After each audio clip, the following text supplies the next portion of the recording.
Today we are going to learn about parts of speech in English grammar. Parts of speech. There are 8 different types of words in English language. There are nouns, pronoun, verb, adjective, adverb, preposition, conjunction, interjection or exclamation. அதாவது parts of ஸ்பீச்ங்கிறது இப்போ நம்ம driving class போகிறோம் அப்படின்னா என்ன பண்ணுவாங்க first அந்த drive பண்ணுறதுக்கு காரில் இருக்கிற ஒவ்வொரு பார்ட்ஸை பற்றியும் நம்மளுக்கு என்ன பண்ணுவாங்க ஃபஸ்ட்டு எக்ஸ்பிளைன் பண்ணி எப்படி யூஸ் பண்ணுறது எப்படி டிரைவ் பண்ணுறதுங்கிறது நம்மளுக்கு ஃபஸ்ட்டு லேர்ன் பண்ணுவாங்க. அப்புறம் தான் நம்ம என்ன பண்ண முடியும், காரை வந்து சேஃபாக டிரைவ் பண்ண நம்மளுக்கு முடியும். அதே மாதிரி தான் இங்கிலீஷில் சென்டென்ஸில் வந்து என்னென்ன டைப் ஆஃப் வேர்ட்ஸ் இருக்குது, சென்டென்ஸில் வந்து நிறைய டிஃப்ரென்ஸ் டைப் ஆஃப் வேர்ட்ஸ் இருக்கும். அது என்னென்ன டைப் ஆஃப் வேர்ட்ஸுங்கிறத நம்ம ஃபஸ்ட்டு என்ன பண்ணிக்கணும், ஐடென்டிஃபை பண்ணிக்கணும். அப்போ தான் நமக்கு என்ன பண்ண முடியும், இங்கிலீஷை வந்து இன்னும் நல்லா ஃப்ளூயண்ட்டாக நம்மளால் பேசுகிறதுக்கு நம்மளால் யூஸ் ஆகும். அதை பற்றி பார்க்குறது தான் பார்ட்ஸ் ஆஃப் ஸ்பீச். இந்த 8 டிஃப்ரெண்ட் கைண்ட்ஸ் ஆஃப் வேர்ட்ஸும் அது பார்ட்ஸ் ஆஃப் ஸ்பீச்னு அப்படின்னு சொல்கிறோம். பார்ட்ஸ் ஆஃப் ஸ்பீச்சில் 8 டைப்ஸ் பற்றி நம்ம இப்போ பார்த்தோம். அந்த 8 டைப்ஸில் ஃபஸ்ட்டு ஒன்று என்னென்னு பார்த்தோம், நவுன். ஓகேவா? இப்போ அந்த நவுனை பற்றி இன்னும் கொஞ்சம் ப்ரீஃபாக பார்க்கலாம். Okay, a noun names a person, place, thing, activity, quality, idea, concept, state or condition. ஓகேவா? ஐ மீன் ஒரு நவுன்கிறது எதை குறிக்குது அப்படின்னா ஒரு பர்சனையோ ஒரு திங்ஸ் பற்றியோ ஆக்டிவிட்டி, ஒரு குவாலிட்டி, ஐடியா, ஒரு கான்செப்ட், கண்டிஷன் இதெல்லாம் பற்றி இந்த சென்டென்ஸில் இதெல்லாம் மென்ஷன் பண்ணி இருந்துச்சுன்னா அதுதான் என்னன்னு சொல்லுவோம், நவுன்ஸ் அப்படின்னு சொல்கிறோம். For example, Aristotle was a great philosopher. இப்போ இங்கே அரிஸ்டாட்டில்ங்கிறவர் வந்து அது ஒரு தத்துவ ஞானி, அவரோட நேமை மென்ஷன் பண்ணியிருக்காங்க. ஓகேவா? ஸோ இது என்னன்னு சொல்லலாம் அப்படின்னா நேம் ஆஃப் பர்சன். இங்கே வந்து பர்சனை வந்து மென்ஷன் பண்ணியிருக்காங்க. Next one, second example, New Delhi is the capital of India. இங்கே நியூ டெல்லி அப்படிங்கிறது எதை மென்ஷன் பண்ணியிருக்கு, அது ஒரு பிளேஸ். இந்தியாங்கிறதும் ஒரு பிளேஸை பற்றி தான் மென்ஷன் பண்ணியிருக்காங்க. ஓகேவா? அப்போ இது வந்து நேம் ஆஃப் பிளேஸை மென்ஷன் பண்ணுற ஒரு noun. Next one, marble is costly. மார்பிள்லாம் நமக்கு தெரியும், வீட்டில் யூஸ் இது டைல்ஸ்லாம் போடுவாங்களா, மார்பிள் போடுவாங்க இல்லையா, அந்த மார்பிள் பற்றி சொல்கிறாங்க. இப்போ அது ஒரு திங்ஸ் தான். ஓகேவா? Marble is a காஸ்ட்லிங்கிறாங்க. அப்போ அந்த மார்பிள்ங்கிறது எதை மென்ஷன் பண்ணுது, அது ஒரு திங்ஸ் அது. ஓகேவா? இப்போ அது மாதிரி அந்த ஆக்டிவிட்டி, குவாலிட்டி, ஐடியா, கான்செப்ட் இதை வச்சு நிறையா எக்ஸாம்பிள்லாம் நிறையா நம்ம பார்ப்போம். Okay, a different kinds of nouns. Already நம்ம நவுன்ஸை பற்றி பார்த்தோம். இப்போ அந்த நவுன்ஸில் இருக்கிற டைப்ஸை பற்றி ஒன்று ஒன்றா டீட்டெயில்ஸாக நம்ம பார்ப்போம். First one, proper noun. A proper noun is the name of a particular or specific person, place or things. அதாவது ப்ராப்பர் நவுன்ங்கிறது பர்டிகுலராக இவங்க தான் அப்படிங்கிற பர்டிகுலராக அவங்கள மென்ஷன் பண்ணுறது. அது வந்து பர்சனாக இருக்கலாம், பிளேஸாக இருக்கலாம், திங்ஸாக இருக்கலாம். அது வந்து பர்டிகுலராக இதுதான் அப்படிங்கிறத மென்ஷன் பண்ணுறதா என்னன்னு சொல்கிறோம், ப்ராப்பர் நவுன்ஸ் அப்படின்னு சொல்கிறோம்.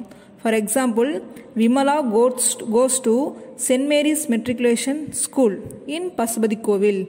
விமலாங்கிற அந்த கேர்ள் என்ன பண்ணுறா, சென்ட் மேரிஸ் மெட்ரிகுலேஷன் ஸ்கூலில் படிக்கிறா அப்படின்னு சொல்கிறோம். இப்போ இங்கே Saint Mary's matriculation school in Pasupathi Kovil அப்படிங்கிறது எந்த மென்ஷன் பண்ணுது, பர்டிகுலராக அந்த பிளேஸை பற்றி மென்ஷன் பண்ணுது. ஸோ இப்போ இதுதான் என்னன்னு சொல்கிறோம், proper noun. Okay, next common nouns. A common nouns is a name used for any unspecified person, place or things of the same class or group. அதாவது காமன் நவுன்ங்கிறது காமனாக ப்ராப்பர் வந்து இவங்க தான்ங்கிறது பர்டிகுலராக மென்ஷன் பண்ணுறது ப்ராப்பர் நவுன் பார்த்தோம். இப்போ இந்த காமன் நவுன்ங்கிறது பொதுவாக மென்ஷன் பண்ணுது, காமனாக எல்லாத்தையும் காமனான ஒரு பர்சனையோ காமனாக ஒரு பிளேஸை பற்றியோ திங்ஸை பற்றியோ மென்ஷன் பண்ணுறது தான் ப்ராப்பர் நவுன். அது வந்து ஒரு குரூப்பை தான் மென்ஷன் பண்ணும், நேம்னு சொல்லாமல் பர்டிகுலராக ஒரு குரூப்பை தான் மென்ஷன் பண்ணி இதை சொல்கிறது. ஓகேவா? For example, boy, girl, uncle, table, pen, town இதெல்லாம் அது ஒரு குரூப்பு. பாய்னா குரூப்பாக சொல்கிறது, கேர்ள்ஸ்னால் கேர்ள்ஸ் குரூப்பாக சொல்கிறோம் இல்லையா. அப்போ அந்த குரூப்பை தான் மென்ஷன் பண்ணணும், யாருங்கிற நேமையோ எந்த பிளேஸையோ அப்படி மென்ஷன் பண்ணாமல் காமனாக சொல்கிற அந்த என்னன்னு சொல்கிறோம், காமன் நவுன். ஓகேவா? Next we have to see about countable and uncountable nouns. First of all, countable nouns. Nouns that can be counted are called countable nouns. All the countable nouns will have singular and plural form. அதாவது count பண்ணக்கூடிய பொருட்கள் எல்லாமே நான் சொல்கிறோம் countable nouns அப்படின்னு சொல்கிறோம். countable nouns எப்படி இருக்கும், சிங்குலர்லேயும் வரும் ப்ளூரல் ஃபார்ம்லேயும் வரும் அப்படின்னு சொல்கிறோம். First for example, a book, a flower, an axe, an elephant. இதெல்லாம் என்ன பண்ணுறோம், கவுண்ட் பண்ணக்கூடியது, அதனால் countable nouns அப்படின்னு சொல்கிறோம். Next one, uncountable nouns. Nouns that cannot be uncounted are called uncountable nouns. Uncountable nouns do not have plural form. Uncountable என்ன வராது, plural formல நம்மளுக்கு வராது, only singular form மட்டும்தான் வரும். For example, water, sugar, milk, dust, music, air, oxygen, health. இதெல்லாம் என்னது, uncountable nouns. இதை வந்து என்ன பண்ண முடியாது, கவுண்ட் பண்ண முடியாது. ஸோ இதெல்லாம் என்னது, uncountable nouns. இது எப்படி வந்திருக்கு, சிங்குலரில் தான் வந்திருப்பாங்க, ப்ளூரல்ஸில் வராது. ஆனால் இது என்ன பண்ண முடியாது, கவுண்ட் பண்ண முடியாது. ஸோ இது uncountable nouns. Next we have to see about collective nouns. A collective nouns refers to a group or collection of persons or things. அது collective nouns என்ன சொல்கிறோம், ஒரு குரூப்பாக இருக்கிற பர்சனையோ திங்ஸை பற்றியோ மென்ஷன் பண்ணுறது என்னன்னு சொல்கிறோம், collective nouns. A collective noun is usually considered as one thing and so it is singular in number and singular verb. அதாவது collective nouns எப்படி இருக்கும், சிங்குலர் ஃபார்மில் தான் இருக்கும் அப்படின்னு சொல்கிறாங்க. For example, an army equal to a group of soldier. ஆர்மிங்கிறது அது ஒரு சிங்குலர் நவுன் தான், என்னன்னு சொல்கிறோம், சிங்குலர் தான். அதுலேருந்து என்ன இருக்குது, ஒரு குரூப் ஆஃப் சோல்ஜர்ஸ் எல்லாம் இருக்காங்க. ஸோ இது வந்து கலெக்டிவ் நவுன்ஸ்.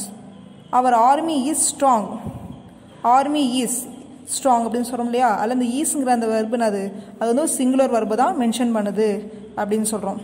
தி காமன்லி யூஸ்டு கலெக்டிவ் நவுன்ஸ், என்னென்ன காமனாக யூஸ் பண்ணுற கலெக்டிவ் நவுன்ஸ் பார்த்தோன்னா, crowd, team, family, class, school, management. இதெல்லாம் நான் அது காமனாக யூஸ் பண்ணுற கலெக்டிவ் நவுன்ஸ். இது ஒரு குரூப்பாக தான் மென்ஷன் பண்ணும் கலெக்டிவ் நவுன்ஸ். ஓகேவா. நெக்ஸ்ட்டு பார்க்க போகிறது material noun. Material nouns are names of some substance or matter out of which something is made. I mean material nouns அப்படின்னா ஒரு பொருள் வந்து எந்த பொருளால் செய்யப்பட்டதோ அந்த பொருளை தான் என்னன்னு சொல்கிறாங்க, மெட்டீரியல் நவுன்ஸ் அப்படிங்கிறாங்க. For example, tables are made from the material of wood. இப்போ டேபிள்ங்கிறது எதால் செய்வாங்க, வுட்டால் தான் என்ன பண்ணுவாங்க, டேபிள்ஸ் வந்து செய்வாங்க, டேபிள்ஸ், சேர் இதெல்லாமே. Next second example, a chain is made from the material of gold or silver. இப்போ ஒரு செயின் பண்ணுறோம் அப்படின்னா என்ன பண்ணுவாங்க, ஒரு கோல்டில் பண்ணுவாங்க இல்லை சில்வரில் பண்ணுவாங்க. ஓகேவா. இது எல்லாமே என்னன்னு சொல்கிறாங்க, இது வந்து கோல்டு, இந்த சில்வர், வுட் இதெல்லாம் என்னது மெட்டீரியல்ஸ். எந்த பொருள் வந்து எந்த பொருளால் செய்யப்பட்டதோ அதெல்லாம் என்னது மெட்டீரியல்ஸ் சொல்கிறாங்க. இதெல்லாமே என்னன்னு சொல்கிறோம், மெட்டீரியல் நவுன்ஸ்னு சொல்கிறாங்க. Material nouns do not have plural form. Material nouns என்ன வராது, ப்ளூரல் ஃபார்ம் வந்து இங்கேயும் வராது, ஒன்லி சிங்குலர் ஃபார்ம் மட்டும்தான் வரும், இங்கே ப்ளூரல் ஃபார்ம் வந்து யூஸ் ஆகாது அப்படின்னு சொல்கிறாங்க. தேங்க்யூ.